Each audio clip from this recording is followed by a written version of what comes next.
Hey everyone, Felix from Nintendo Life here, and today we're here to review for you Dragon Quest 1 and 2 HD-2D Remake for the Nintendo Switch 2. This review was written by the stupendous Mitch Vogel and has been adapted into this video by me.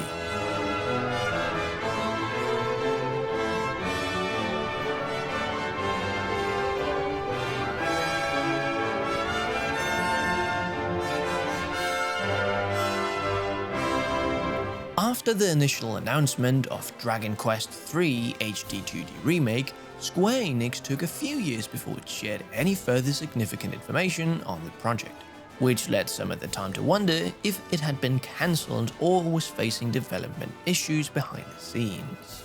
When the company finally did break the silence and gave a release date for it, the reason for the delay became much clearer when secret remakes of the first two Dragon Quest games were revealed to be coming not long after.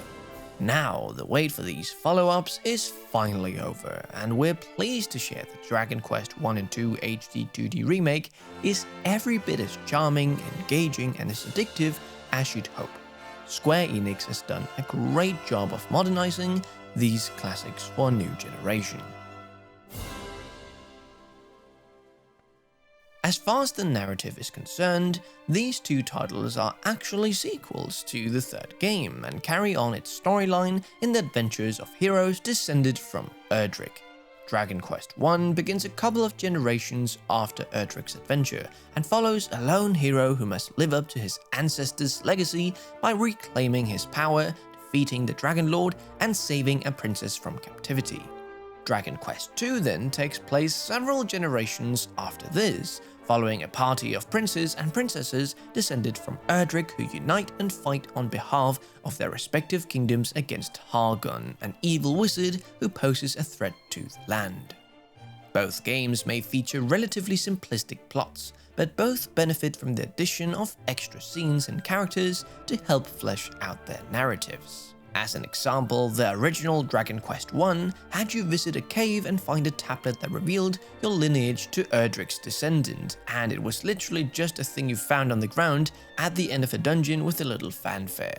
In the remake, this sequence is built up more as a friendly competition you're engaged in with a band of other adventurers, who are all rushing to find the rumored treasure in the ancient place. Throughout both games, these extra scenes do a great job of improving upon what was already there and go a long way towards making these sometimes creaky RPGs into something that feels a bit more modern.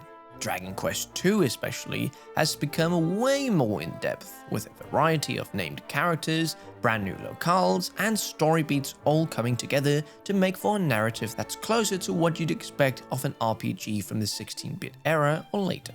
Out of the three games that Square made for this larger HD-2D remake project, we'd say that Dragon Quest 2 got the most work done on it, and it stands as the strongest individual entry. The new work done on the characterization really elevates the party, and the additional content doubles the original playtime and makes the experience much richer. Gameplay in both entries, of course, play out accordingly to the traditional Dragon Quest blueprint, with you exploring an open overworld dotted with treasures, fighting fiends in randomized turn-based battles, visiting towns to refresh and stock up on new gear, and diving into dungeons to further progression. It's a simple format, and an effective one, although Dragon Quest 1 feels like a moderately weaker example of its execution. This largely comes down to it not having a party system, which both limits your options in combat and gives you less of a sense of the ascending power curve due to only having one unit to level up. It's not bad by any means, but the second entry definitely feels like the stronger game here with its more diverse party setup. Notably, both games also benefit from some nice quality of life updates that streamline the gameplay experience and sand off these rougher edges that can hamper your enjoyment. Things like a marker on the map that shows you where you go next, the ability to speed up battles, and more forgiving options for respawning go a long way towards making these games simply just more fun without taking anything away from what makes them great. And purists who insist on playing things the old way can still get that more obtuse old-school approach to doing things by simply disabling or ignoring many of the new features.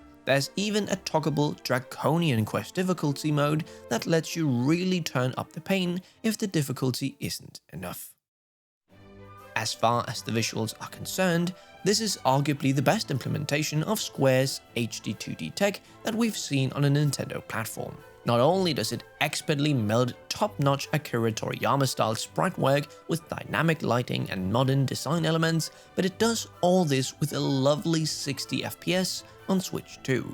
Obviously, performance matters a little less in a game with a focus on strategic decision-making, but the smoothness of animations really elevates the already stellar graphics. Locales that were once little more than a primitive set of repeated sprite tiles are now fully realized as the vast caves, dungeons, towns, and castles that were always meant to be, which helps make the world feel that much more alive and dynamic.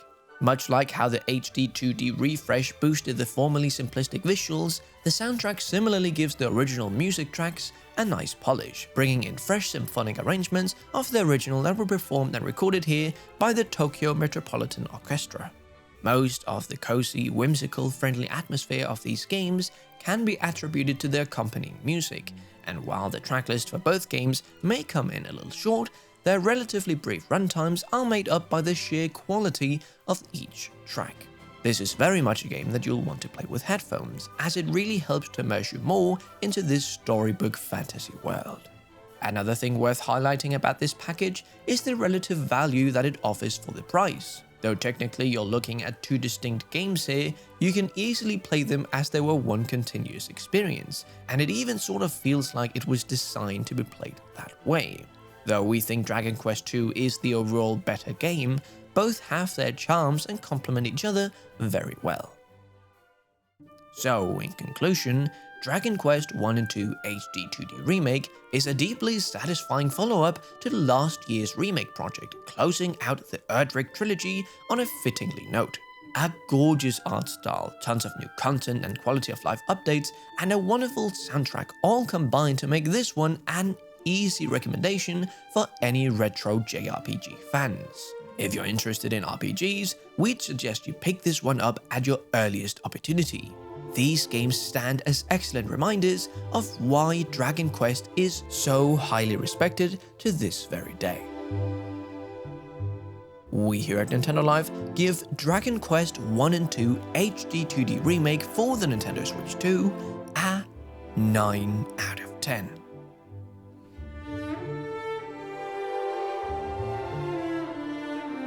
And now with the review done, it's time for Felix's personal thoughts.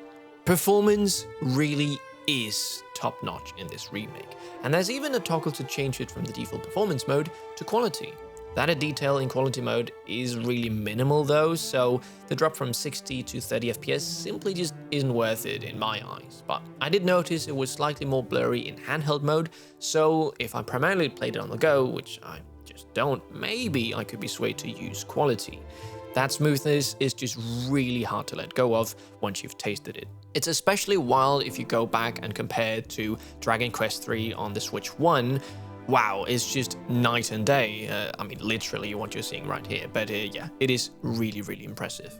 Personally, I think I'm a bit more of a fan of how Octopath Traveler and also the recently announced The Adventures of Elliot regarding the environment, where in these remakes of the Dragon Quest games, the environments are a lot more realistic. In the other aforementioned games, it's a lot more pixelated, which I just think fits a little bit more with the style instead of clashing. But yeah, I mean, it is a gorgeous game. I love what they've done with the particle and lighting effects, and the music really gets its time to shine, especially because there's not a lot of sound effects when you go around, which personally I actually find really nice. But are you picking up this dual remake when it comes out? Well, let us know down in the comments below. Stay safe out there, and we'll see you in the next one. Felix from Nintendo Live, out.